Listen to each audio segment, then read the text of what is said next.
She wasn't supposed to be there. Not with him. Not at that hour. Not in that way. The second that grainy hotel lobby footage leaked, everything shattered. It was 2:03 a.m. in Manhattan, the kind of night that should have ended with room service and silence. Instead, there she was, Yara Zaya, walking straight into the camera's line of fire, laughing like nothing was at stake, holding hands with a man no one recognized.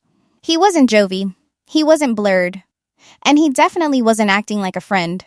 They moved like two people used to each other, too comfortable for it to be innocent, too familiar for it to be new.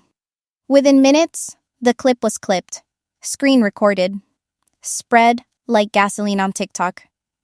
Yara's head thrown back in laughter, her hand lingering on his chest as he opened the elevator. That 2-second delay before she stepped in?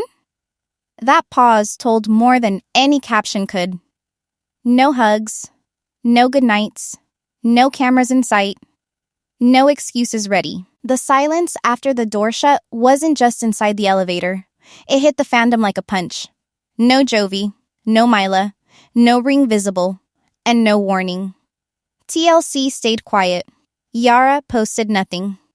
Jovi was still in Guyana for work, 2 time zones away, possibly asleep while his life was being dissected in the comments. By morning, fan pages had slowed the video down frame by frame. His shoes, her bag, the timestamp, the room number floor. Every angle analyzed like it was evidence in a trial. Because this time, it was. It wasn't just a marriage under fire. It was custody, reputation, and immigration status all tangled in one video clip. And if viewers thought Jovi would snap back or defend her, they were wrong. He vanished. Gwen didn't. She saw the footage in real time, in her living room, with the lights still off. One scroll, one gasp. And that was it. Her voice cracked when she called her sister. Not out of rage, out of fear. She didn't say, Yara cheated. She said, she's gonna run. Those 4 words kicked off everything that followed. Because if Yara was really with someone else, and if that someone else was Ukrainian, and if Yara had been silent with Jovi for days, Gwen wasn't going to wait. She wasn't thinking about marriage. She was thinking about Mylah, about passports, about flight risk, about how quickly one wrong decision could become irreversible. This wasn't the first time she felt something was off, but it was the first time she had proof. Gwen opened her contacts. She didn't call Jovi. She called a custody lawyer. And that single decision, made in the dark before sunrise, became the fuse for a custody war no one saw coming. Within 24 hours, documents were drafted. Emergency order templates filled. A judge was prepped for a potential filing. Gwen wasn't playing games. She knew she'd be seen as the villain. She didn't care. In her mind, this wasn't about taking sides. It was about preventing a nightmare. And still, Yara said nothing. No posts, no denials, no lives, no stories. That silence? Louder than the video. Because if there was nothing to hide, why wasn't she saying anything? And if Gwen was wrong, why hadn't Jovi called her yet? The silence wasn't just suspicious. It was strategic. Fans were divided. Some said Yara deserved privacy. Others demanded answers. But one fact burned through the speculation. Yara was seen, in public, in New York, with another man entering a hotel at 2 a.m. No kid, no husband, no explanation. And behind the scenes, TLC scrambled. They hadn't planned for this. There was no storyline in the pipeline about a custody threat. But now they had one. Because Gwen wasn't bluffing. And the papers? They were already halfway signed. And the next person to get served wasn't Yara. It was Jovi. The silence wasn't an accident. It was a warning sign.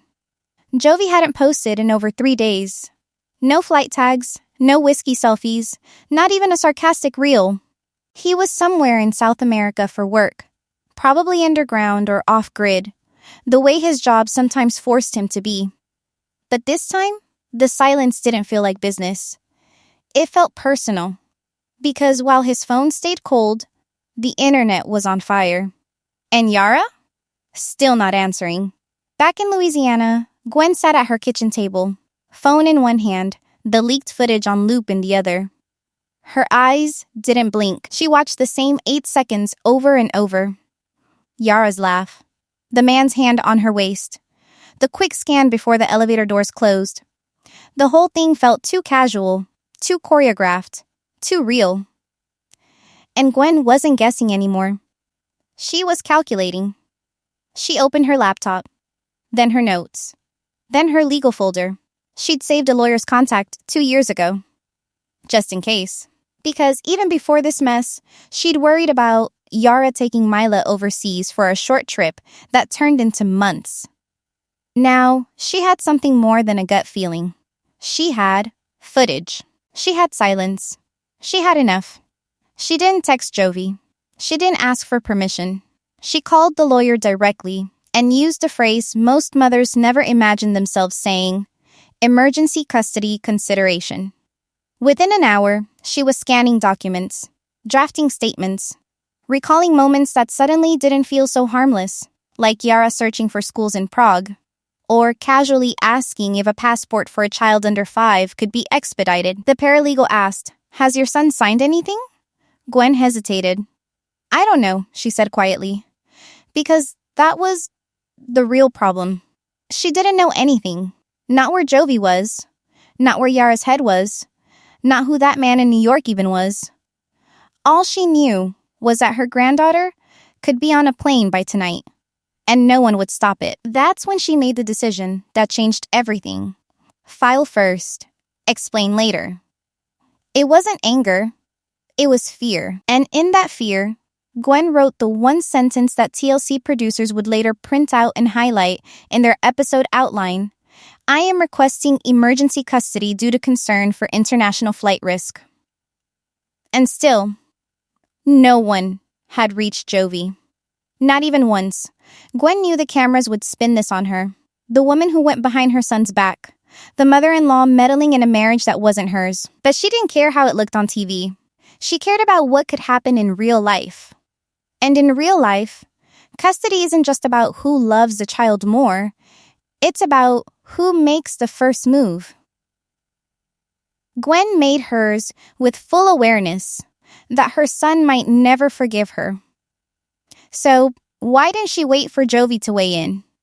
Because she'd been waiting for 3 years, through every argument, every international trip, every time Yara threatened to take Mylah home to Ukraine, and Jovi brushed it off with a laugh. Gwen had seen too many warning signs to sit quiet now. And this time, there was a stranger's hand on Yara's waist at 2 a.m. in a New York hotel lobby, and Jovi wasn't answering his phone. She had enough. Gwen sat down with her lawyer and opened her binder. A literal binder, filled with texts, screenshots, notes from phone calls. She had printouts of Yara's public interviews where she hinted she missed life in Kiev. Old arguments where Yara said she felt trapped in America. One note scribbled on a page in all caps read, "Check visa status." And that's when things got even messier. Because when they looked it up, Yara's citizenship status was still pending. She wasn't a U.S. citizen yet. She held a green card, yes, but that card came with rules, including where she could travel and what it would mean if she left the country with a child without joint parental consent. That was the loophole Gwen's lawyer flagged. If Yara tried to leave without Jovi's signature, Gwen could file a block through the court. But only if she acted fast. If not, it could be too late. So, she took her shot and filed the paperwork before anyone could stop her. This wasn't about power. It was about protection. Gwen knew she'd be painted as controlling. But this wasn't her first rodeo with Yara. She remembered the emotional manipulation. The last-minute trip to Europe that left Jovi stuck alone with a toddler. The social media captions hinting she was better off away from this drama. At some point, red flags stopped being warnings and start being patterns. And now, the pattern had escalated to lawyers, judges, and custody filings. She wasn't trying to destroy Yara. She was trying to stop a disappearance. What if Yara's plan was to relocate? What if that man in the video wasn't a fling, but a sponsor? What if this was the exit strategy? Gwen couldn't prove any of it. But she didn't need to. Not yet. All she needed was a judge to look at the footage and ask the same question she had the first time she hit play. Where is Jovi? And why is his wife checking into a hotel with someone else while his mother files a motion to protect their child? And most of all, why is no one stopping her? The knock at the hotel room door wasn't loud, but it froze everyone. TLC cameras were rolling. Yara had been in glam, preparing for a confessional setup. Her assistant thought it was room service. It wasn't. It was a legal courier, a man in a neutral suit with an envelope she didn't recognize and a delivery confirmation slip that required her signature. She blinked. Her nails hovered over the pen. Then she signed without thinking. And that's how it began. The second she peeled open the envelope and saw the header, Notice of Emergency Custody Hearing, her body locked up. Her hands trembled. The gloss on her lips cracked. A producer asked gently, "What is it?" She didn't answer. She just stared. Her fingers clenched the page so tight the corners bent. She whispered something in Ukrainian, then flipped to the second page. That's when she saw the line. The one that punched through her ribs like a nail. Petitioner, Gwendolyn Dufren. Subject, minor child, Mylah Angelina Dufren. Grounds, alleged international flight risk. She didn't scream at first. She folded the paper, quietly. Then she stood up, walked to the wall, and slammed her fist against it. The cameras caught it. Her mic stayed on. The sob that followed didn't sound like TV. It sounded real, broken, panicked. She said, "They want to take my daughter away from me." No one moved. Her assistant cried. A PA put down the makeup brush. The room didn't breathe. Then Yara spun toward the camera and shouted, "You knew. You all knew. You knew and you let me sit here like nothing was wrong." The producers denied it. She didn't care. "She's trying to steal my baby," Yara said, voice cracking. "She hates me. Always has. I gave that woman a granddaughter, and she still sees me like I'm a stranger." She dropped to the floor. Grabbed the custody motion again. Read it out loud. She was shaking so hard the mic picked up the rustling of the paper. "This is not custody," she said. "This is war." Then came the line that hit the audience like a slap. "Tell Jovi I will never forgive him for letting her do this." She didn't call Jovi. She didn't call her mom. She called her lawyer. And somewhere in South America, Jovi's phone lit up. The missed calls stacked. The text went unread. But the message was now loud enough for the entire world. Gwen had fired the first legal shot. And Yara? She wasn't backing down. He landed with no idea what was waiting for him. No signal. No updates. Just a half-broken charger and a few texts from production saying it was urgent. When he finally opened his phone, the notifications poured in like a flood. Missed calls. Multiple voicemails. One email from a producer with the subject line, in all caps, "Jovi, check your messages now." He didn't read them. He hit play on the clip first. 2 seconds in, he paused. That was Yara. Her coat. Her laugh. But that man's hand, he hadn't seen it before. Or maybe he had. It didn't matter. She wasn't supposed to be with anyone. Not while he was working. Not like that. He hit play again. This time he watched it without blinking. Her walking into the elevator. No hesitation. No turning around. When he finally got to the hotel, TLC pulled him into a room. Cameras off. They handed him the custody papers. He barely read the first line before tossing them aside and asking one question, what did she say? But it wasn't what she said that shocked him. It was what she didn't. No denial. No explanation. No apology. Just silence, anger, and a lawyer. He called her. Straight to voicemail. He texted her. No reply. He stood in front of the camera and said what no one expected. "I don't know who she is anymore." The words came out flat, like he'd already rehearsed them. He didn't sound heartbroken. He sounded tired. When a producer asked if he thought she was cheating, he shrugged. Maybe. Or maybe she's just trying to get away from me. The comment hit harder than the footage. Because this wasn't about infidelity anymore.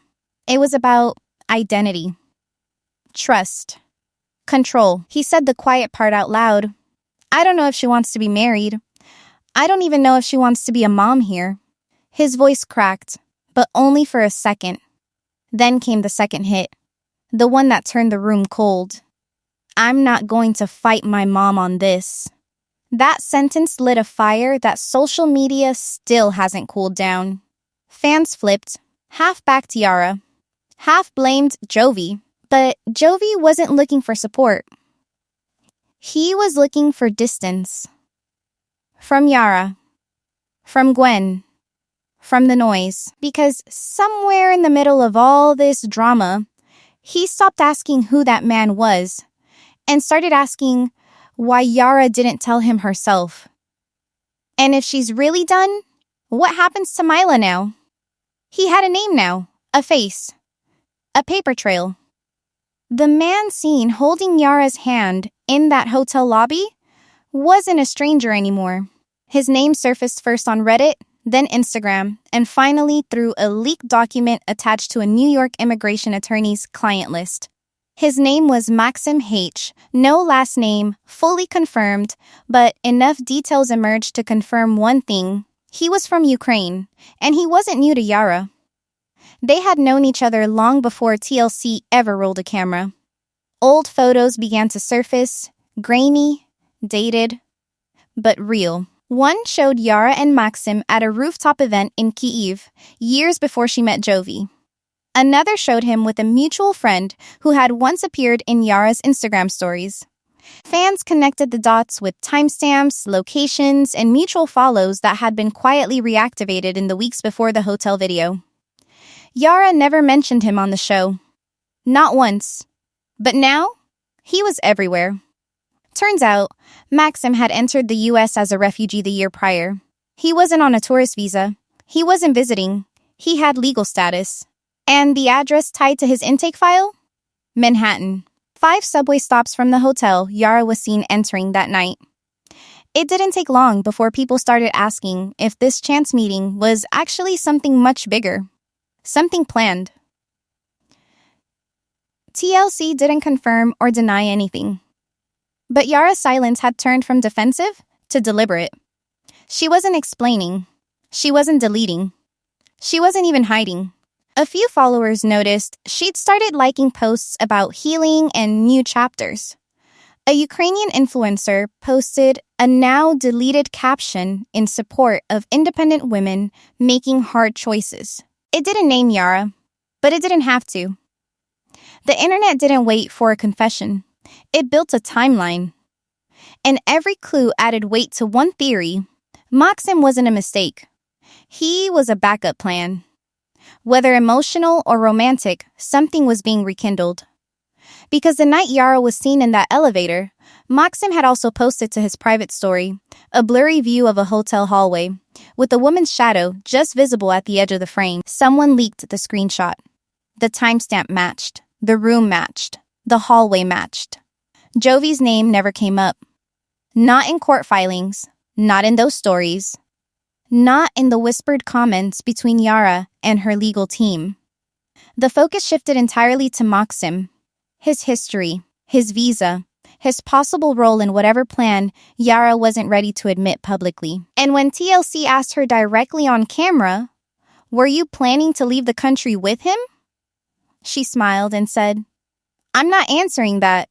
And that answer said more than any denial ever could. Yara didn't just get a lawyer, she got loud. The second the court date was confirmed, she flipped the script. No more silence, no more avoidance. She wanted this public. Every filing, every hearing, every camera. She told TLC to roll footage. She told producers to show everything. She wanted the court to see her as a mother fighting back, not a wife unraveling. And she didn't care if it turned the fandom against her. At this point, silence wasn't protection. It was surrender. The lawyer she hired wasn't a family court regular. She was known for handling international custody standoffs, the kind that involved embassies, flight risks, and custody disputes across borders. That told everyone where this was going. Yara's team filed a formal response within hours of the court date going public. The core claim? Gwen's motion was based on fear, not fact. And fear wasn't enough to take a child from her mother. The document accused Gwen of using unsubstantiated speculation to undermine parental rights and referenced Jovi's absence as a pattern of non-involvement. That's when things got uglier. Because while Yara lawyered up with cameras in tow, Jovi said nothing. He skipped filming. He ghosted press. He refused to give a confessional. He told TLC he needed time to think, and that silence gave everyone else room to speak for him. Gwen, on the other hand, doubled down. Her legal team wasn't pulling arguments from thin air. They had receipts. They submitted travel history reports showing Yara had taken Mylah out of state 3 times without notifying Jovi. They had screen captures of public posts where Yara said she missed Ukraine, missed her culture, missed the freedom. They included anonymous statements from neighbors saying Yara seemed distant and overwhelmed and had mentioned feeling stuck. And then came the bombshell. A sworn statement from a friend of Gwen's claiming Yara asked about dual citizenship requirements for toddlers born in the US. TLC confirmed cameras would film at the courthouse. Producers were already coordinating access points. The courthouse was public record, but the drama? That belonged to them. They weren't going to miss this. And neither were the fans. Yara didn't flinch. She walked out of the lawyer's office in full glam, straight to the car, mic'd and ready. She said, she wants to make me look like I'm dangerous, like I'm unstable. But I'm the one raising my daughter every single day. Not her. Not Jovi. Me. She paused for a second, then added, if they want to fight, they pick the wrong mother. And with the courthouse set, the lawyers locked in, and TLC rolling, all that was left was the testimony. And Gwen's next move would flip everything. It was the one thing no one predicted. Gwen raised the custody motion. Gwen called the lawyer. Gwen signed the paperwork that turned this into a legal war. So when word spread that she planned to testify, everyone assumed it would be another strike against Yara. But that's not what happened. Not even close. She walked into the courthouse holding a folder. No cameras following her at that moment.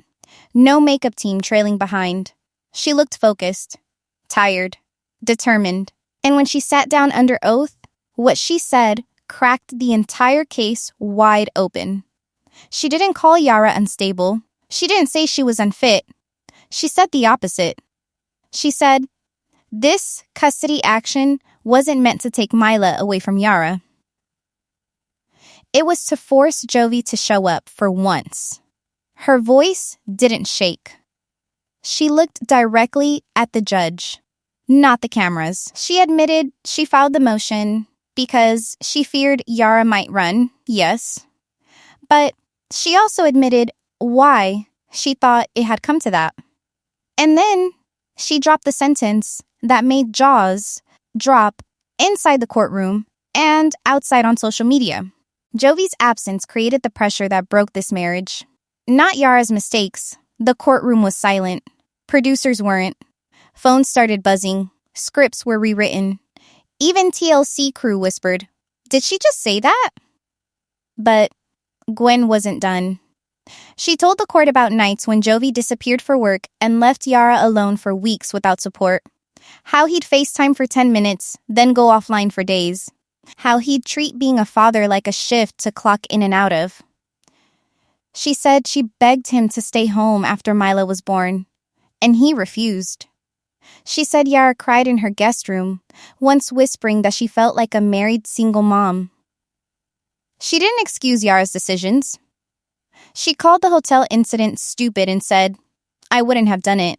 But she also said this custody motion wasn't about punishing Yara. It was about forcing accountability. And the only way she thought anyone would finally pay attention, especially Jovi, was if the threat was real. I had to do something extreme, she told the judge, because he doesn't respond to anything else. Outside, Yara's lawyer smiled for the first time. Inside, Jovi sat frozen. When asked for comment, he didn't speak, didn't blink, didn't deny, because Gwen didn't take a side. She lit the whole system on fire. And now both Yara and Jovi had to face what they ignored for too long. Their daughter wasn't caught in the middle of a fight between two adults anymore. She was the only one still showing up. And the adults? They were all officially on trial. They weren't ready to sit in the same room. TLC didn't care. The sit-down was locked. All three of them. No filters, no handlers, just a round table, soft lighting, and three people who'd stopped trusting each other somewhere between a custody motion and a silent phone. Yara walked in first, clutching tissues. Gwen followed, her shoulders tight. Jovi came last, sunglasses still on inside. No one said a word for the first 10 seconds. It was that kind of tension. The kind that pulls a crew to the edge of the frame and leaves everyone guessing who will blink first. Finally, the producer asked, "Can we start?" Jovi nodded. His voice cracked before he even said the first word. I don't know how we got here. That sentence hit different. It didn't come with excuses. He didn't point fingers. He looked straight at Yara and said, "I thought we were tired, not done." Then his voice caught again, and this time he didn't try to cover it up. He started crying. Not a meltdown, not a show. Just quiet, ugly crying. The kind that makes everyone else uncomfortable because it's real.